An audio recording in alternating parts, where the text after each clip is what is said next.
In the span of just 2 days, the distance between a longtime childhood friend and my residence was cut from a 35-hour drive down to just a measly 5.5.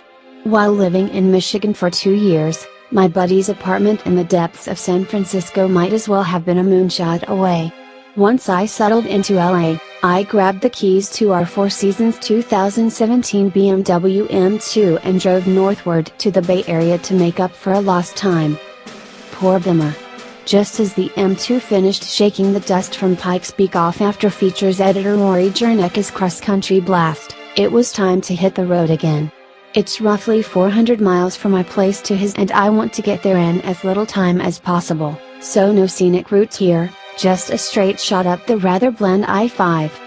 Departure was first light on Saturday morning, rousing myself with a quick fuel and coffee stop before the sprint to the highway, beating out both churchgoers and early rising workers. Once underway, the M2 had its run of the extensive network of LA freeways before breaking free of the urban sprawl. The 3.0-liter single-turbo inline-6 was great for empty on-ramps, quickly breaking into super legal speeds without much fuss. From a dead stop up to around 70 miles per hour, the 365 horsepower and 369 pounds-to-foot from the Sixer is compressive, but the grunt begins to fall off once you start to dip into speeds frowned upon by law enforcement anywhere in the country.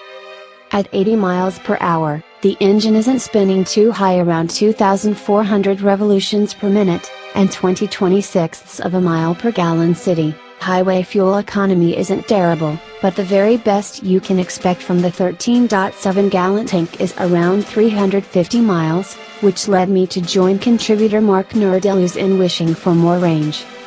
On the mostly smooth I-5, the M2's non-adjustable, non-adaptive suspension was forgiving enough for long distances.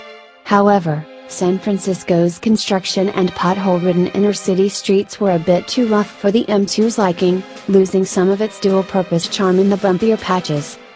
Once parked in front of my friend's rented house, the narrow trunk opening hid a deceptively large trunk space that disgorged a backpack, overnight bag, pillow, and large rucksack filled with 2 air mattresses.